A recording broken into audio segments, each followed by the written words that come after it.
and I'm going to observe and I'm going to react. And that's what we should all be doing, right? Because that's how we get through this. That's how we get through this. So I want to ask you one more narrow question. I could talk for hours, but in 10 minutes, I promise you we will be done.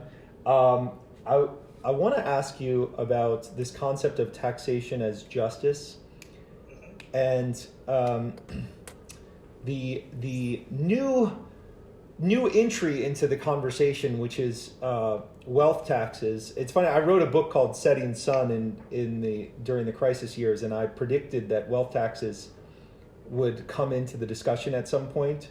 And I'm very much a free markets guy in orientation, but my view is that I'm a free markets guy if we're starting from scratch. We're starting from a very weird place now, so I'm not necessarily free markets when we're starting from this very weird place. But I predicted its entry into the conversation based on really two things. One was, since financial assets have been the most subsidized industry area of the economy for 30 plus years, it would be somewhat reasonable as retribution to go to the holders of financial assets as a funding source. And the other reason I thought they would enter the conversation is because if you look at the 120-year history of government revenue or a 100-year history of government revenue, we've had a wide variety of different tax regimes. And we've hovered around 20% of GDP in federal government receipts. That's been true in super high marginal tax regimes and lower marginal tax regimes. We've hovered around that level. And we can debate why that's true. I guess when marginal tax rates go up, there is some truth to the idea that effort goes down or reporting goes down or something. But as expenses are going up, it's hard to raise additional money by increasing income taxes, and wealth in this country looms large relative to income. So in a way, it's not surprising that's come into the discussion. But we also know that it's very dangerous. Like if you start taxing wealth at 1% a year, why not tax it at 10% a year or 20% a year? What is your thinking about this new entry into the conversation, wealth taxes? Well, so here's what I think. I am very much.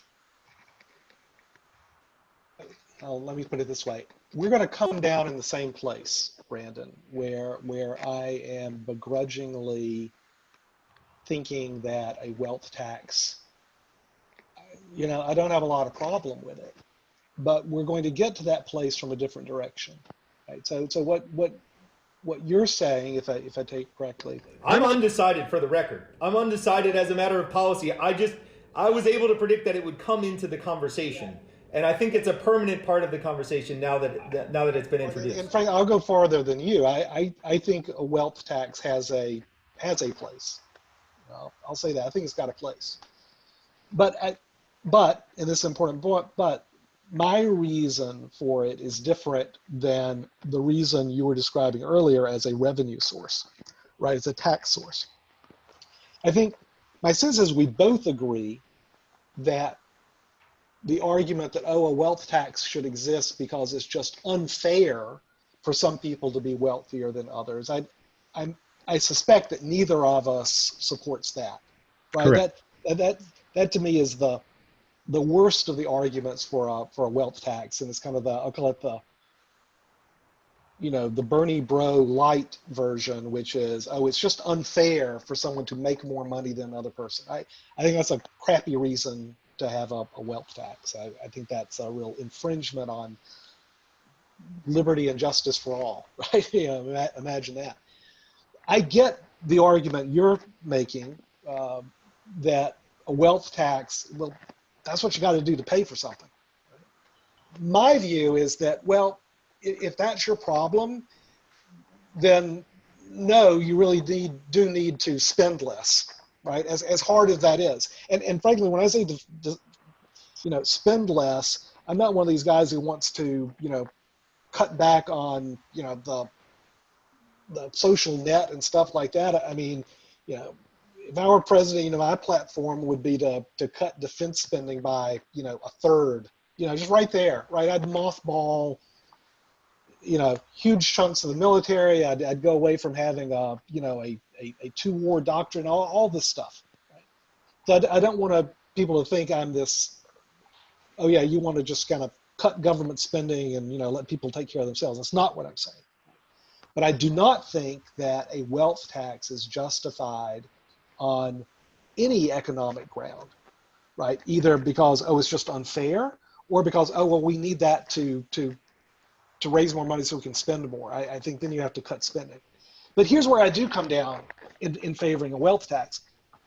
My view is that enormous wealth, such has been created, certainly over the last 10 years, and this all goes back, more than 10 years, 20 years, 30 years.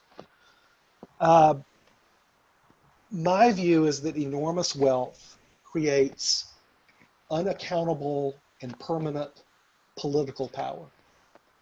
That's my argument for a wealth tax, is that the political power of I like to call it the nudging oligarchy, right?